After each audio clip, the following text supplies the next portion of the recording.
you have to be able to identify your audience, figure out what motivates them and how. Not everyone's motivated by money, and that's what people immediately think. Not every employee loves their employer. So making sure that they feel good about your company is imperative for them to advertise for you in that sense. Hey everybody, welcome to another episode of the beLine. We're really excited to have Kerri Raynor on. Catch up with Kerri. I've known her for a long time. And hey, Kerri, welcome to the beLine. Hello, Brandon. Thank you for having me. I'm excited. We have known each other for a long time. That kind of indicates at least my age. So, but no, I'm excited to be here. Love talking to you always. You and me too. I mean, we've been hanging out for a while now. I feel like it's been at least like 10 years. Kerri, tell me a little bit about yourself. Tell the beLine audience a little bit about yourself and kind of, what you're up to. So let me see a little bit about myself. I'm the mom of 3 teenagers, well, almost young adults. So please keep me in your prayers. I have been, I started out as a nurse. I went to school to be a nurse, did hematology oncology nursing for a long time. I actually didn't want to be a nurse. My mother convinced me to be a nurse. I wanted to be like a comedic actress, truthfully. And my mom said, there's no way you can make money at that. And so I ended up going into nursing. I married my now husband almost 26 years ago. And he was a master, or he still is, a master electrician, a master HVAC technician. And he had his own company, Raynor Electric, it was called back then. And you have children and you think they're going to die as a mother if you leave them. So I quit nursing the day before I was supposed to go back. And I got completely sucked into Raynor. My husband business. Locked the door, threw away the key, and I have never done anything but Raynor Services since then. I love the trade. So you've been in it for a couple decades now. Yes, two and a half decades, really. Feet to the fire, learning the whole way through. And as soon as you learn something, I bet it changes, right? Like tell me a little bit about like Raynor from 20 some years ago, 2.5 decades ago to now. Like, how has it changed? Not only Raynor, but like the industry. How's the industry changed in your mind? Oh my gosh, so much has changed. I would say if I looked back, I wish I took more pictures, if I'm honest. I wish I had just had the presence of mind in the chaos to just document more. Because even if you could just see the pictures of then versus now, you would see the massive difference. When you have employees, a lot of times they'll say, oh, nothing changes. And I have one that's been with me for 15 years. And he's always like, oh, a lot has changed. Back then, if you were to go on the website, it talked about one guy in a red truck. And that was really what it was. Just a few technicians. We used to have meetings around the kitchen table at my husband's parents' house after we got married because he ran the business out of his parents' garage. And being a nurse, we had meetings. There's a lot of process, a lot of procedure. Sure. And so when my husband would say, I don't know what to do about this, or this seems like common sense, I would say, well, don't you have job descriptions? Don't you have a handbook? Don't you have kind of like how the day would run? In nursing, when you're doing things like starting an IV, there's a whole process that you have to follow step by step by step. You have to be able to teach it to others. You have to all be able to fall back on it. We had none of that. None. We had just breakfast sandwiches around the table once a week. We were pulling material from my husband's parents' garage for jobs. And maybe we have it for this job. Maybe we don't for the next. Or Yes. And then after that, he rented a shop. And it was basically a garage in Tabernacle. So the guys would meet there. And then we'd still have the meetings at his parents' house. I remember when we finally we built a building with a couple other partners. We were so excited. There was a point in time where the business office was in my house with a 3-year-old and a 1-year-old, and I had a manager and a customer service rep in my laundry room, using my bathroom, my kitchen sink. So getting the building and building it and having a true office with a bathroom and a warehouse was amazing. And we thought it'll take us forever to grow out of this building. But it felt like a real business then. Yes, it felt real. Yes. We had a place to go and to go home. And we were in that building only for 5 years maybe before we outgrew it. We added from electric, we added some HVAC, we added solar, we added generators. So it was really growing. We had uniforms, we had meetings, we had like all the things. And then we finally decided we need to move, and we ended up purchasing a almost 11,000 square foot building in Mount Holly. We had all the trades. We had a warehouse. We had shelving. We had call center, real offices. And, so today it's, I think, over 80 employees. We are introducing plumbing this year. First couple plumbers got hired in the last couple of weeks.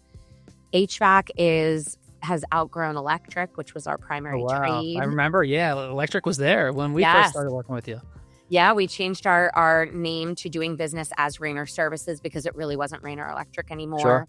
Middle management, just so much growth. It's like you say, oh, they're a real boy. It's a real business. Yeah, for sure. It's been amazing to watch. And anybody who says it hasn't changed, it hasn't changed. I wish I had the pictures to just flip through them and show them how much has changed. What made you guys what made you add HVAC and now obviously like times change and things are changing, which we'll get into, but like what made you add HVAC and then add plumbing? Like, was there something on the wall? Like if someone's watching this and they're doing electrical now, like when do you add those additional services? Is there triggers or something you just, hey, let's take a shot at this other stuff? No, that's a really good question. I think what made us initially start adding was curiosity, really. When we first added, the first thing that we added, it was generators, and my husband really wanted to add them to what we did. And generators, people don't often think of as a whole nother trade, but it kind of is. When you're working on generator repairs, it's like the difference between seeing your primary physician or a cardiologist. Sure. Generators is like very specialized. And there's a lot of companies out there that just do generators. Yes. There's a whole market for it. And when we first did it, I think it was more just wanting to broaden. And probably we weren't ready. We actually shot 240 through the customer's house and blew up all his electronics. No way. Yes, we did. He was like, nothing works anymore. And I think really the best thing you could ever do is show how you rise above adversity or mistakes and that you're really going to support your customer. We still use him as a reference today. We replaced all the electronics, wired the generator properly, and it still works. But that one was curiosity. HVAC we added because we knew there was such a huge opportunity to help more customers and to provide great jobs for more people. Now, is that because of what you see competition-wise in the market, what you see trust signal-wise in the market? Like obviously there's a ton of homes and population continues to grow, I think year over year. Don't quote me on that. But like what showed you that demands in general? I would say two things. One, customers started requesting it. They would say, we love you for electric. Can't you do HVAC? Won't you do plumbing? Do you do? And so it was like the demand coming from the market of our current customer base who really wanted to switch from who they were with to come to us, but we needed to be able to add it. And then, you do find that in the HVAC world, there is more opportunity to be in someone's home and help them because electric really is set it and forget it. Unless you're doing an addition, a remodel, you're really not going to play with your electric too much. But HVAC is something that nobody wants to be hot, especially. Nobody really wants to be cold, though they'll tolerate it more. And there's a lot more opportunity in it, and we could see it in the market. If you notice, a lot of companies in the trades add electric last. And they add it last because it is the hardest trade to grow. Again, because it's not maintenance checks, tune-ups, cleanings. It's really those addition and remodel things. So in order to really grow your business, one of the best ways is to add another trade. And you'll start to feel that when customers start asking for you and as you're watching others. You might even hit a plateau where you're like, if I want to get any further, I need to add a trade and bring more people in. So like something like that, like, is that something Tom's like, hey, I got to go to school and learn HVAC? Or is that something like, hey, we have to hire a tech and train them? Like, how does that work? So twofold. One is it just happened to be when we started HVAC, you didn't have to be licensed. Okay.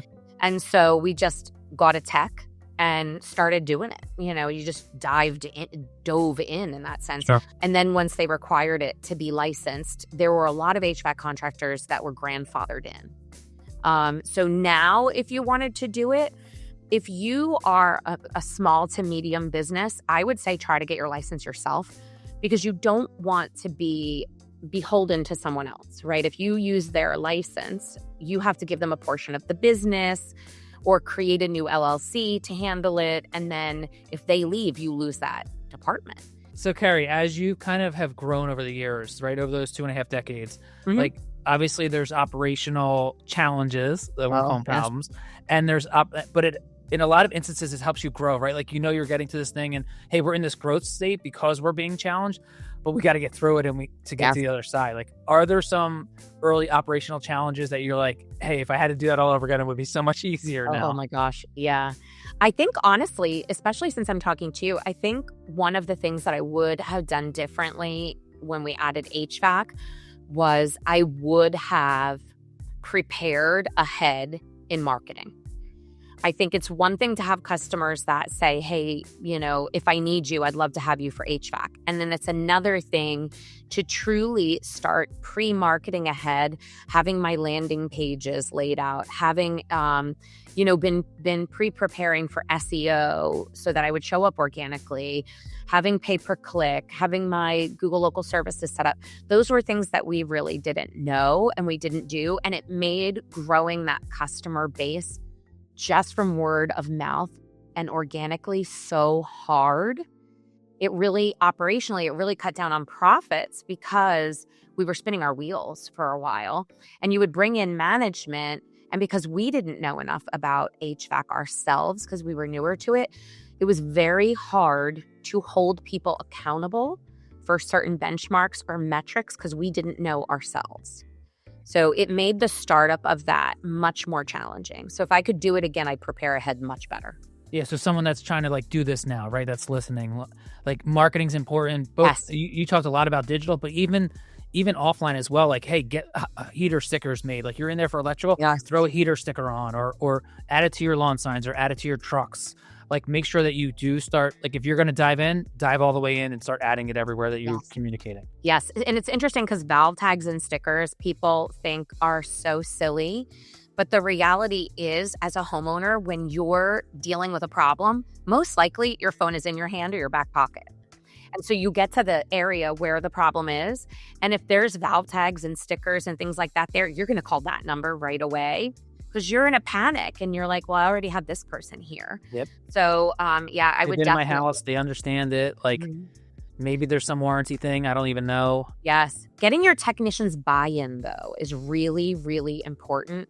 You need a few champions that are going to help the others get to the mental mindset of why they're HVAC technicians, but they're putting valve tag, emergency shutoff tags on customers. Circuit breakers. Yeah, whatever it is, why they're getting them to the mindset of why it's important. Well, because I want to start plumbing in 6 months, or I want to start HVAC in 6 months. So we need to be a presence there. You're in all these homes, and it can be really hard. So you got to find who are your champions in your company and meet with them and help them rally your troops to kind of start that piece of marketing so you've infiltrated places. And honestly, if they really trust your company, right? Because not every employee loves their employer.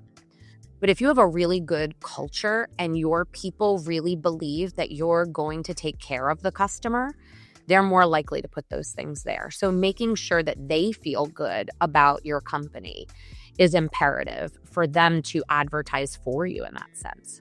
And honestly, like, you're hitting on so many points that I'm like, I want to ask Kerri this, and I got to remember to ask her this. Like the first thing, I'll just jump in, like the A player, like identifying A players, like they're the ones that help get your business going. Like you and Tom work so hard, and I'm sure you worked from the moment you open your eyes to the moment you close your eyes, like all of us entrepreneurs do. Yes. But having the right A players in there to advance the business, like identifying who they are, like tell us about that and how you found them to help you grow, because you're mentioning it right now. Like, if they believe in the culture, they probably are an A player to help you succeed. Yes.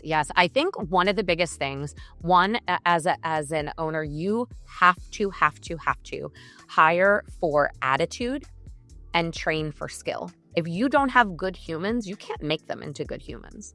Now, that's tough in the trades, right? Because you need skilled people, even to train less skilled people to grow good humans who have skills. So it's this constant fine line. So for me, it's, when I would interview, I bring them into the company and, you're hoping they have the skill they say they do. But once you get to spend time with them, I would say within like 90 days or so, you'll know if this is a good culture person. But if you start defining good culture by numbers alone, you will long-term eat the profitability through the loss of culture in your business. And so I will always look at guys or girls, women who have good numbers, good technical skills that are on board, and just start really communicating with them, finding out from them, why do you have good numbers? What are you doing that you can share with others? And start to put them in positions in meetings where they can tell their peers, their coworkers, what they're doing. Nexstar calls it a lot like the power of the pink line, where they're teaching each other. And then you get to see them in action with the rest of the staff. And then you really start to know, is this an A player? Is this someone I can count on to help lead others in the same way that they're already living? And then you get that full picture and you can figure out who those champions are. And they'll usually come to you with good ideas and excitement. So you got to be open to collaboration and listening. And so over time, I think you really find them just by being present and offering them opportunities and seeing how they operate with them. That's absolutely great advice. So no type of like culture index, personality index, DISC profile, like you're not bringing any of that you haven't brought any of that into the business. It's really identifying them to understand their personality from living in the job. So I would tell you, not everybody believes in those. I do like them. I have yet to take one where I'm not like, wow, you read me. You know me.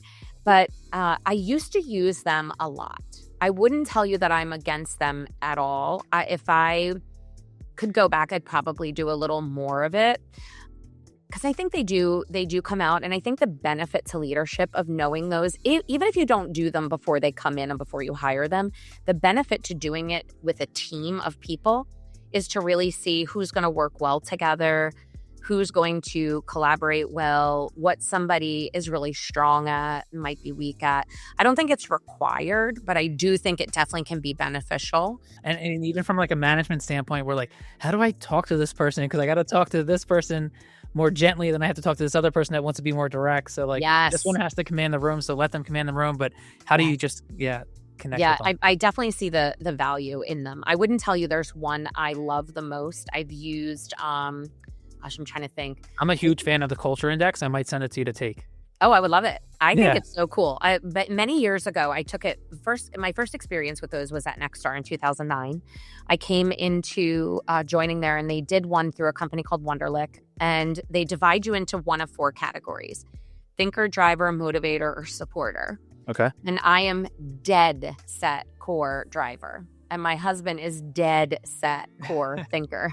Nice. So it's perfect like, match. Yeah. Oh my gosh. Wait, so who ran the office? Yes. Yeah. It's the visionary and the implementer, right? So it's the visionary and the implementer. And so my husband is straight visionary.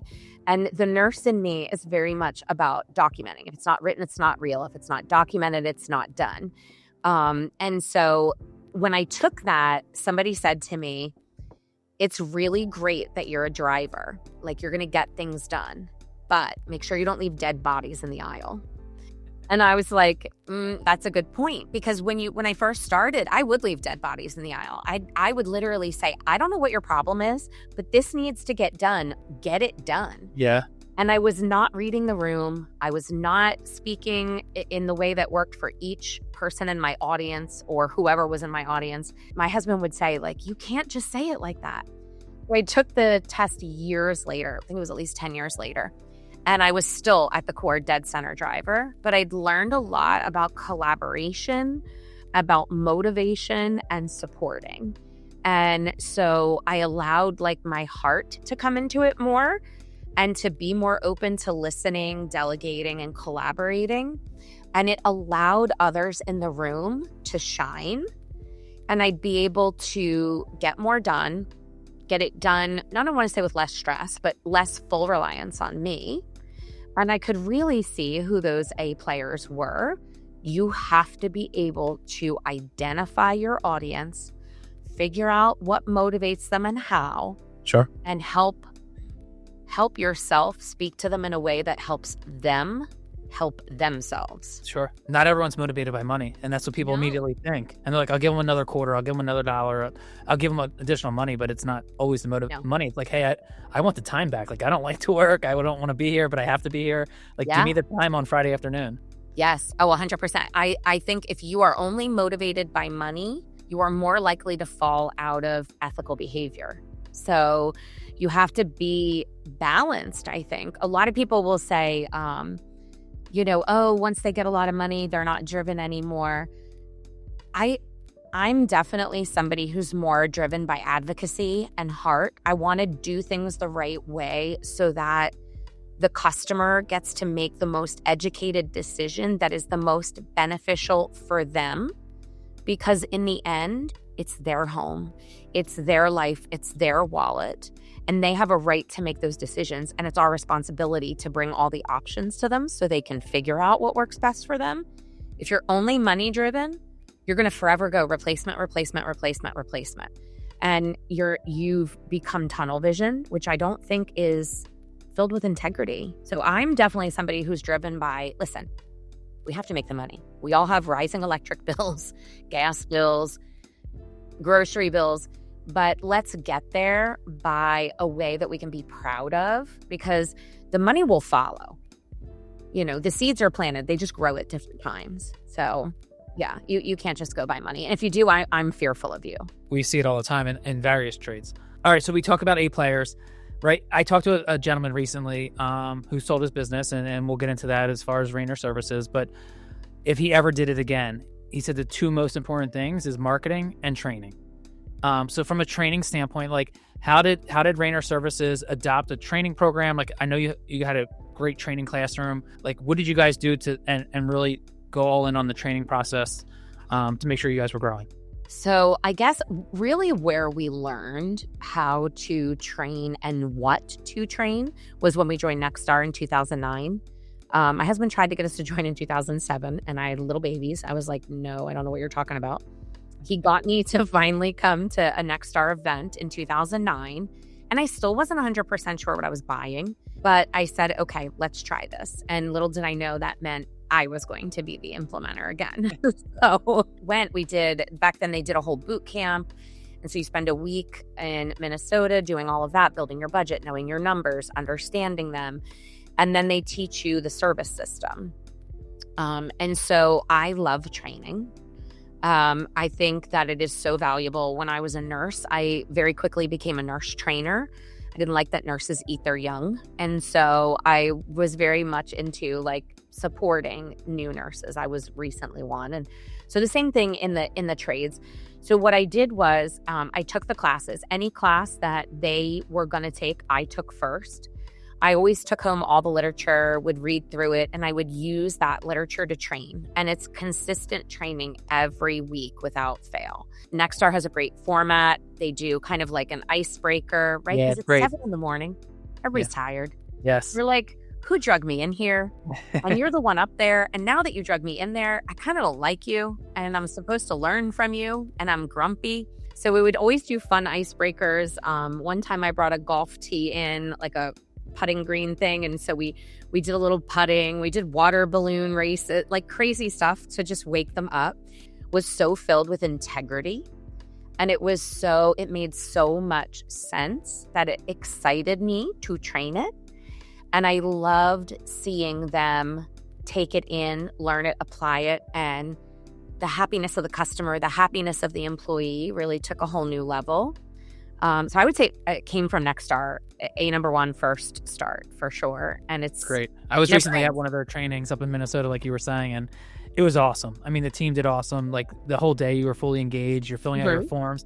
And I came back from a marketing standpoint. And I was like, wait, I have to redo all my training because it was so good at Nexstar and my workbook doesn't match what they were doing. And yeah, it is really good. It is. That's really how we grew. I mean, when we joined Nexstar in 2009, we were probably maybe 600,000 in sales. And pretty quickly we moved up the ladder there.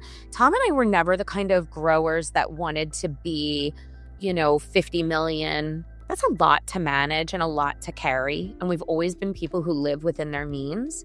So kind of investing in something that big, we didn't want to be that big. We wanted to hit the point where we had middle management and we could have lives. And so, we worked really hard for that and a great culture. And Nexstar really got us on the way with that.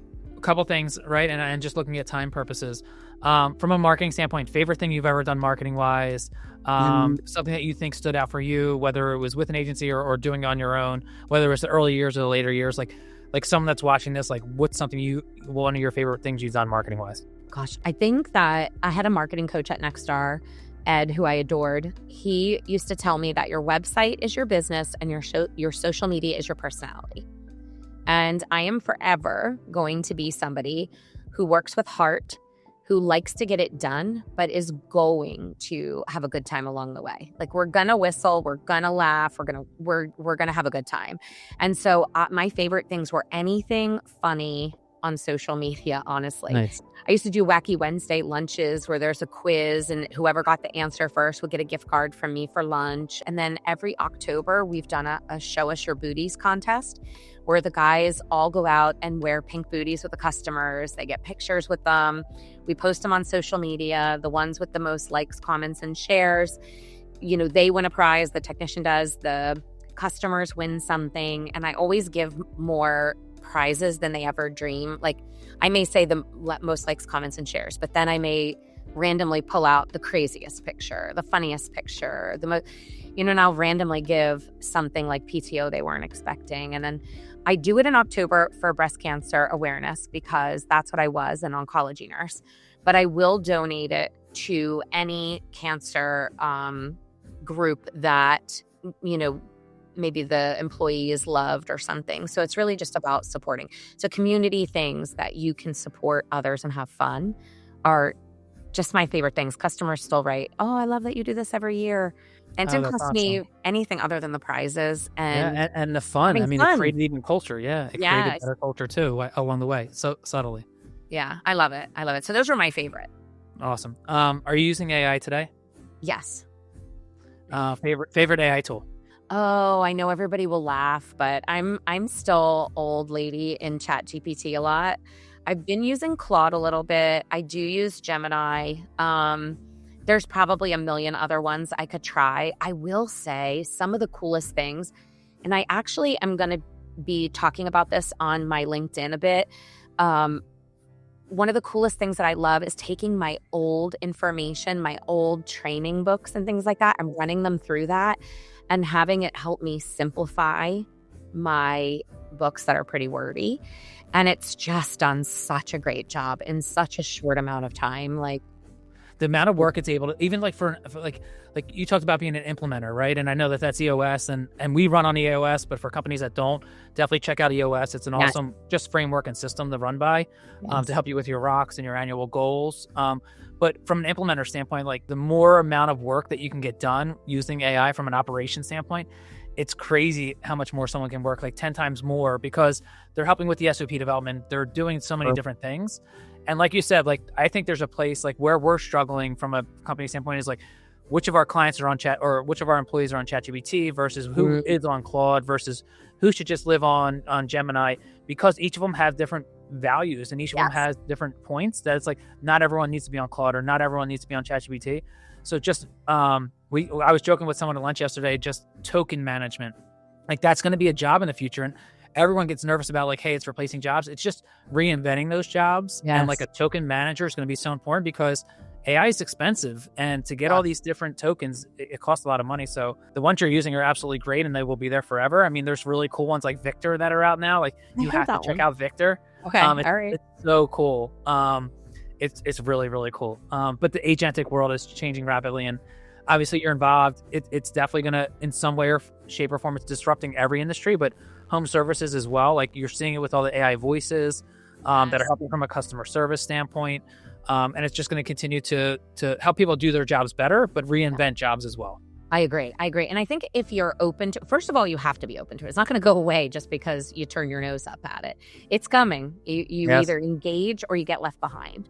For And sure. so trying to figure out how to engage it in the best way for each individual in their job is really what I think needs to start happening and happening quickly. I think it does make you work more efficiently. And I think the other side of it too is, besides the efficiency, sometimes I'm like, oh, I didn't think about that. We should definitely put that in, because it will eventually get to know you and start suggesting some things. And so it really has helped me to drive a lot more content. It's helped me to take the content I already had and make it better. And then when you have a long list of tasks that needs to get done, I'm able to get it done so much faster, which actually makes me feel more accomplished and happy. Yes. So it's all about perspective. How are you? And I have ADHD, so I can do 10 things at once better. Okay, let me just say, who doesn't at this point? I know. I spend my whole life stimming. So, you just have to, everything that you do, you have to approach it with the right attitude. So you guys decided to partner with the Flint Group, sell to the Flint Group. I guess at what point did you decide to do that? And then what does it look like on the other side of it for Kerri? Like any other owner that's looking or potentially thinking about selling, like walk us through that process. Like when did you decide and what does the other side look like for you? Okay, so when did we decide is an interesting story. If you go to my LinkedIn, you'll see I have on the carousel, it talks about a lawsuit that we ended up with. Basically, what happened to us in selling, there's a lot of stress in owning a business, right? And there's bad owners and there's good owners. And we were, trying to be good owners. And we didn't realize that there was a federal and statewide rule that says that when you pay hourly employees a bonus, you have to add it back, that bonus dollar amount, you have to add it back into their payroll in the pay period they earned it, and recalculate what their overtime hour rate would have been and pay their overtime hours at that new rate, plus the bonus. Very confusing. Yes. I was like, wait, what? Yeah, it's not easy. If you go to the carousel, you'll see I made a whole carousel about how you do it, because I don't want anyone to go through this. This has been crazy. So we had already had a lot of stresses in owning the business for a long time. We got approached incessantly for people to purchase our business. When this lawsuit happened, and we found out not only did we have this lawsuit, we really made an error. We were in error of it. We didn't mean to, but we were. We also found out we didn't have the right insurance. So there's an insurance called EPLI insurance, Employee Practice Liability Insurance. We got this policy, but did not realize we did not have the right level of it. So the level of the insurance policy we had was like an auto, right? I think liability is the lowest one you could have. Comprehensive is covering everything. We were not comprehensive. And so it didn't cover this. So we owed about $65,000 in a class action lawsuit going 6 years back, which in a $10 million a year company is not very much. But the state of New Jersey has a 200% fine if they think you did it maliciously. You got to pay your lawyers, their lawyers, a third party to administer the money, and whatever the interest will be in addition. So you're talking about over a $500,000 lawsuit with no insurance coverage. And I didn't even know that I was doing the wrong thing. I thought I was giving bonuses was good. I had no idea. So at that point, Tom and I looked at each other, and when you're an owner married to the other owner, you're having bathroom morning meetings. You're brushing your teeth. And in between, you're like, hey, what about this? And hey, what about that? And so we just looked at each other that morning and we said, we can't do this anymore. We do not have $500,000 just hanging out in a bank somewhere. Sure. And so we decided at that point, like, we've been approached. We've talked to brokers. I think it's time. Like, it's not worth losing our home. It's deflating when something like that happens because you work so hard and it's like, what do you mean? That's a lot of money. Yeah. And then we love our team. We have the best office staff, the best technicians, and I don't say it out of ego. They really are good humans. And so we did not want to bottleneck them with our lawsuit. And we knew that we'd hit a point where it was either heavily invest in the growth of the business and pay off this lawsuit, or sell and partner with a good partner. And so we spent a lot of time looking, and every private equity group wanted to close my office, centralize it, which would have meant my whole office staff would have lost their jobs. They wanted to get rid of the owners and all of that.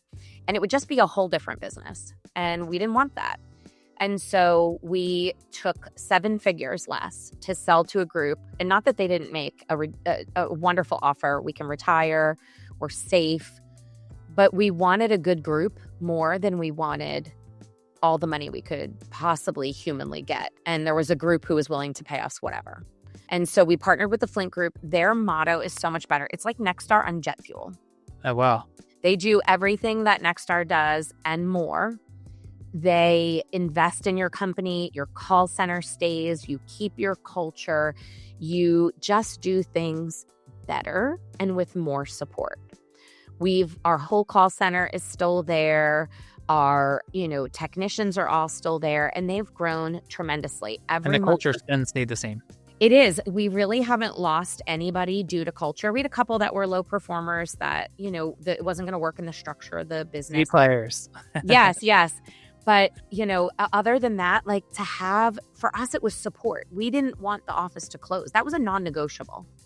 We had several PEs offer us a pretty penny, but they would have closed the office. And Tom and I just looked at each other and said, we're not going to sell our soul to the devil.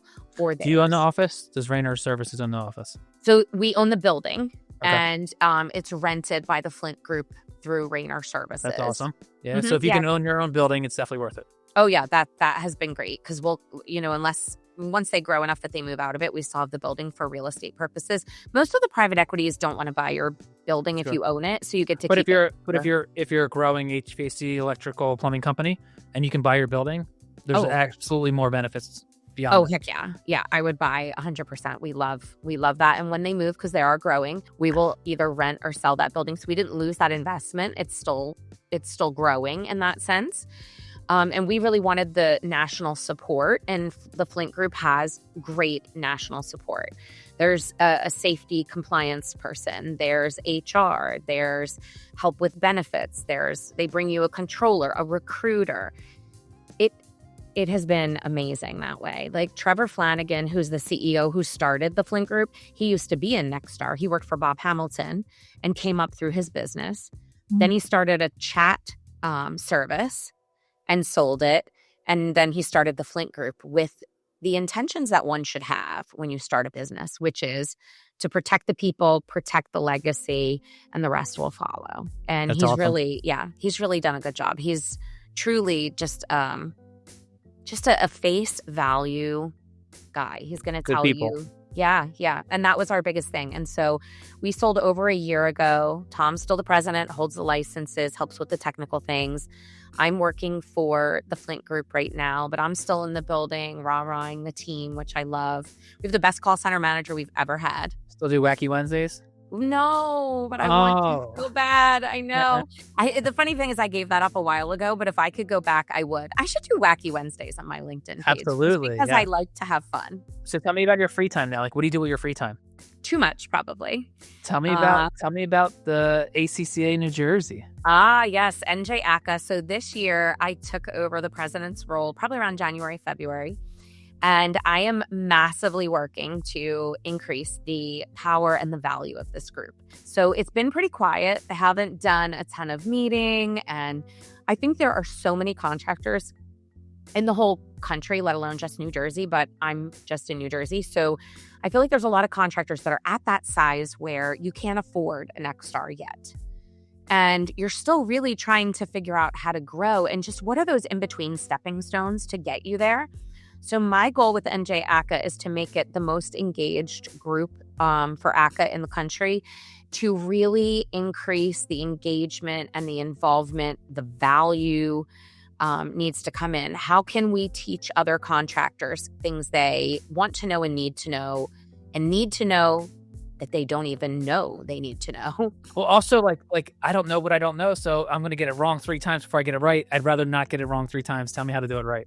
Yes. I think the biggest value we found in Nexstar was the networking, right? Making those relationships. You don't have to share marketing. You don't have to share numbers. Sure. But you can share experiences, best practices. Battle wounds. Yes, yeah. Oh yeah, those battle wins. Woo. You can share those and not be afraid just because it's your competition, but you raise the bar as a whole across the industry. And so my goal is to basically create NJACA as the resource best practice group for the small contractors who are trying to grow and need someone or a group to help point them in those stepping stone directions until they can afford another best practice group, because that's what helped us.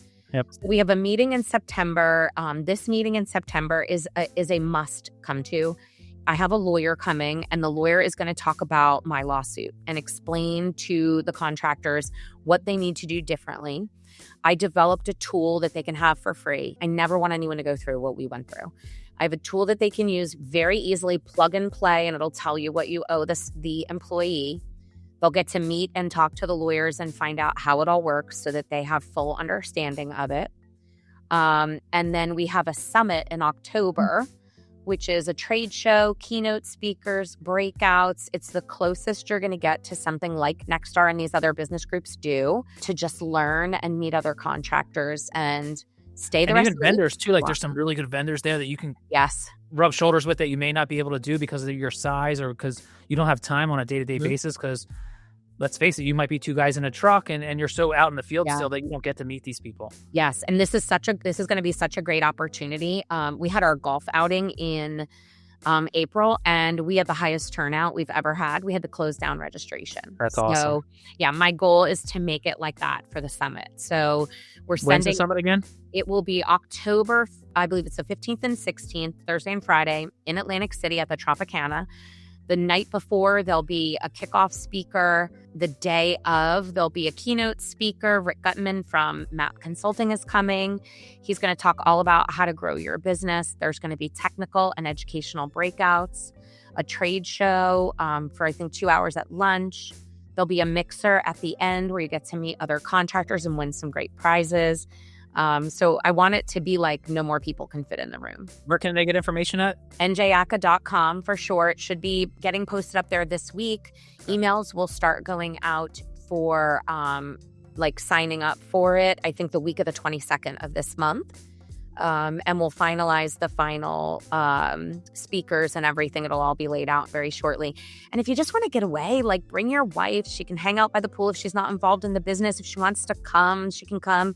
And you can stay and make a weekend of it. You'll already be in Atlantic City. So awesome. Very, very cool. I'm very excited. I don't like to do things if it's not going to be productive. So I mean, if Kerri's involved, it's going to be awesome. I hope so. That's my goal. Otherwise, I don't want to be the president if we can't make it better. So if we're going to do it, let's do it. Let's do what other people did for, those of us who've had that good fortune of meeting sharers. We need those. We need more of those. Can't wait to see you there, because I know you're going to be there. I will be there. I've been there the last 2 years. It's been great, and I'm really excited to see Kerri running it now. Let's see. Kerri, thank you so much for coming on. I know we're a little past, and I appreciate your time. And you are a wealth of knowledge in the HVAC space and electrical and plumbing. Like any contractor that wants additional information, like definitely follow Kerri on LinkedIn. Definitely reach out to Kerri. I mean, again, she's a wealth of knowledge, and she's awesome people. Oh, thank you. Thank you. You as well, Brandon. If anyone's looking for marketing, they should absolutely come to you guys. But I feel like you have to pay it forward, and it's not cliche. Like it really should be what we do in action. So thank you for having me and giving me the opportunity to tell other people what we're working on. So thank you. Yeah, awesome. Awesome. Thank you. All right. See ya. Bye.